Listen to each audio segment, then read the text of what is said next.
Okay, Ramblers, let's get rambling. Good evening, everybody. Some dumb guy here and some dumb kitty. Say hello, sugar. Hi, Dr. Nick. Welcome to episode number 10 of SumDumWatch, covering the week of December 2nd through December 8th.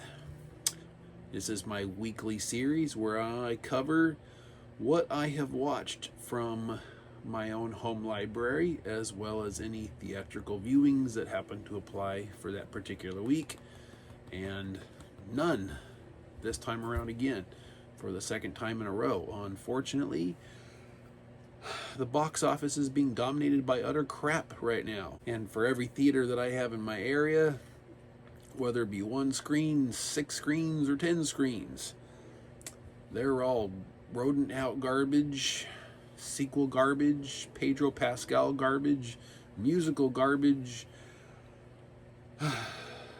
whole lot of nonsense that I'm not interested in seeing.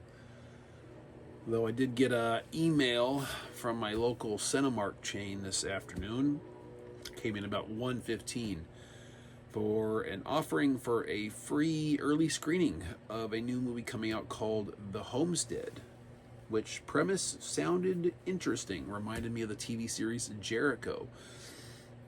And it was 2 screenings, free shows. Just go in there for members, I guess, and redeem for up to 2 free tickets and grab them. Well, less than 45 minutes after I got that email, both were sold out. So I was like, wow, I would not have expected them to go that quickly, especially on a Monday afternoon at 1:15. Do people have jobs? Jesus. Oh, yeah, just thought on my lunch break I happened to hit my email and gone. So, yeah, I don't know when I'm going to make it back to the theater. Everything that I'm interested in doesn't come out seemingly until Christmas Day or around about. So, I'm going through a bit of a dry spell. And for a person who tends to go, I don't know, anywhere from 1 to 3 times a week to the theater, it's just kind of unusual. But, yeah, so we're going to get things going. It's a bloody chilly night here at Some Dumb Residence, so I've got my jacket on. Trying to stay warm. If you can hear the space heater blowing off to my side here, that kind of low hum staticky thing in the background, that's it. I apologize. I'm sure my speaker on my phone is picking up pretty well. It usually does. So we'll go ahead and get the ball rolling here, get it good and gone and done. And don't have a whole lot to share this time around as far as actual numbers of titles, and the reason for that will become clear shortly. But first off, new viewing for me, featured in a recent unboxing of mine. It's a 4K pickup that I did during my Black Friday haul, I believe. And this was this 4K of Sleepy Hollow with Johnny Depp and Christina Ricci, as well as some Christopher Walken action going on back there. I like this. I like the tone of this film. I passed it up when it came out. For whatever reason, I wasn't interested. But it looks like it says copyright 1999. I can barely make that out. Yeah, I don't know. This one just right under my radar, but I really enjoyed this one. If you've not seen Sleepy Hollow, check it out. Kind of missed the days when Johnny Depp was still normal. And this one took a couple little twists and turns on me that I was not actually expecting. So good on it for breaking the air of predictability. Next up, this guy right here, my Frank Capra at Columbia collection that I have featured prominently recently. As promised, watching 1 title out of that box set a week to feature on this show. And being the second week, my second title, silent film. There we go right there. That one is called That Certain Thing. And interestingly enough, the one that I watched last week, This Is Love, I think is what it was called. As it turns out, this lovely lady right here is the sister of the star of the first film. So that was an interesting way to start this off. Back-to-back sibling films. This is a cute little love story. Under an hour. I think it's about 55 minutes if memory serves. And it's a story of basically a poor family gal. Lives with her widowed mother and presumably 2 younger brothers. She dreams of marrying a millionaire. Okay, cliched. She works at a cigar counter at a local nice luxury hotel. And in a chance bumping into, while she was rushing out the door from work to go home one day to catch her streetcar, she bumps into this gentleman, millionaire son of a local restaurateur. And through some somewhat comedic interactions, he ends up taking her on a date after she fakes an ankle injury. And over the course of one evening together, love or I don't know, real love, fake love, I don't know, happens, and he proposes and they get married that night. And it's a big scandal, not only publicly, but him being kind of on the outs with his father already, because he's kind of one of those party playboy types where the older cynical father, strictly business, disapproves. That's the last straw, and he basically disowns him if he won't divorce his new bride.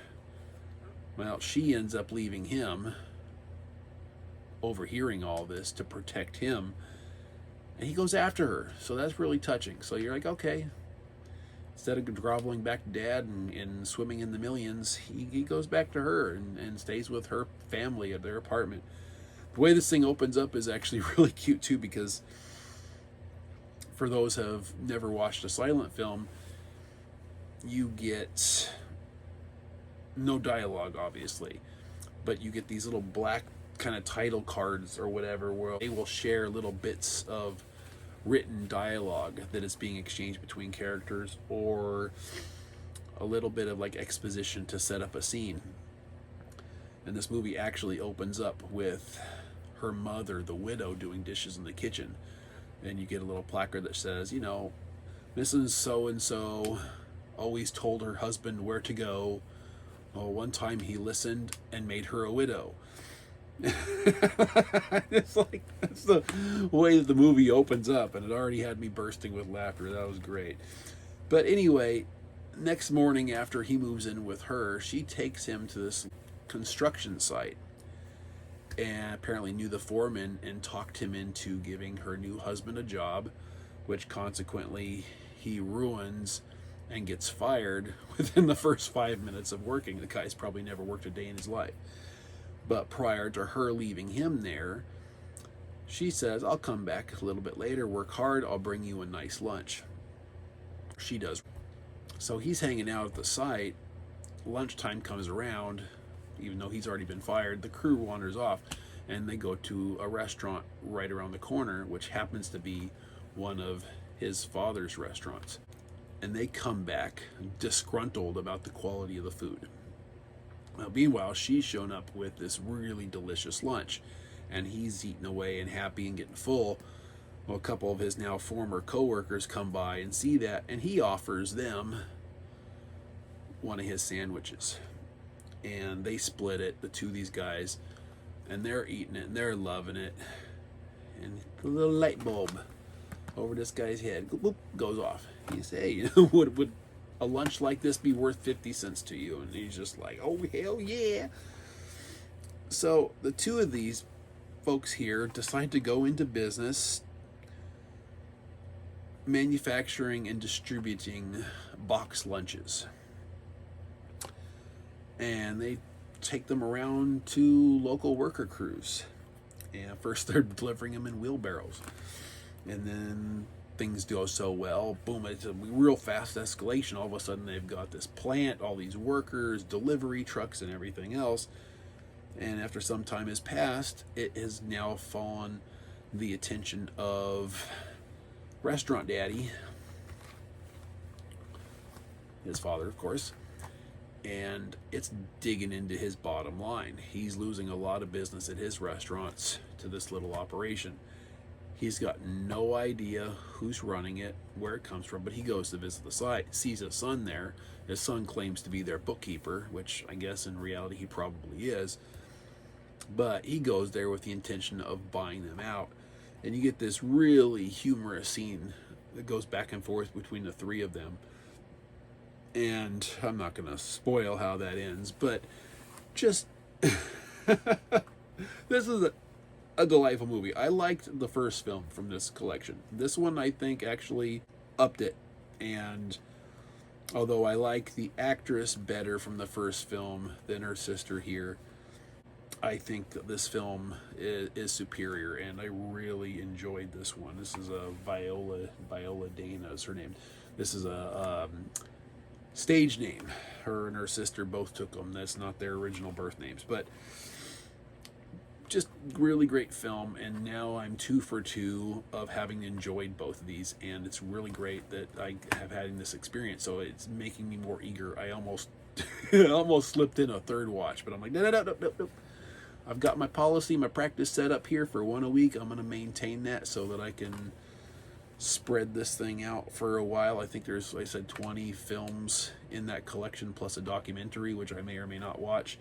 So I've got 20 weeks of including these into my SumDumWatch episodes. So that'll be great to continue on.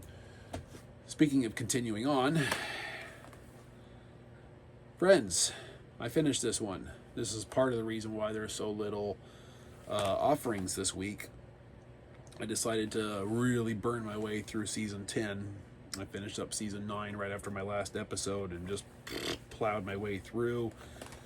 I'm happy it's over in the sense that I've been watching this now intermittently and in the background. Gosh, I don't know, for like the last 12 weeks I feel like it's probably been close to. So got to wrap that one up. I rewatch this whole series probably like every 3 years or so. So that one was that. Also, still nightly falling asleep to Star Trek Enterprise. Season 3 still in progress. I've been sick, so I haven't really made it much. For the most couple nights, as soon as I climbed into bed, I've been out.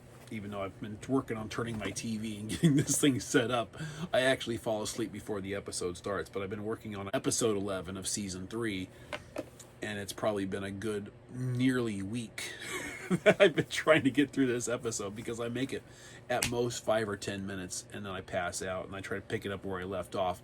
And some nights I'm not even getting the episode to play before I've passed out. So expect to see this included in every episode for a long time to come. Last but not least, I am rewatching House of the Dragon season 1 because, as I featured in a recent Black Friday unboxing video, I just got season 2. This one here I probably watched a year ago, maybe a year and a half ago, in that neighborhood. And I wanted a refresher before I dove in. And I wasn't overly enamored with season 1 when I originally watched it, which has only been one time prior to now. I had a lot of trouble keeping the names of the characters straight in my head as I watched. And then, I think, was it like 2/3 of the season? There's a lengthy time jump and several characters are recast, which only served to further complicate my name-face association issue, and it just made it that much worse. And it's like almost starting from scratch, but with the same names and history. So, rewatching this one, hoping the second view will give me a better appreciation for it prior to diving into season 2. I just finished episode 4. There's 10 episodes in my little episode guide here. 10 episodes. I'm 4 down. We'll see how that goes. I might have already started season 2 before the next episode of SumDumWatch. We shall find out. That's that. This is a long episode, and I had less to talk about than usual because of the detail I describe in these silent films, these Frank Capra collection. Hey, look, a kitty tail. Show your tail, kitty. Anyway, what'd you think of what I watched? Have you seen any of this, what I watched? What are you watching currently this week? You making it to the theater for any of these movies that I refuse to watch, and what did you think of them? Let me know. Comment below. Make the words happen in this little box down yonder that is chirping crickets on my channel recently. I'm not liking that, guys. Come on. Cooperate. Participate. Engage. Let's dialogue a little bit, shall we? Kitty's over here in the corner. She's got a pile of toys right down here, and she's being cute. She's digging through them, trying to find something to play with. That's that. We're going to call it a night. Thank you very much for watching, and we shall see you next week for episode 11. Take care.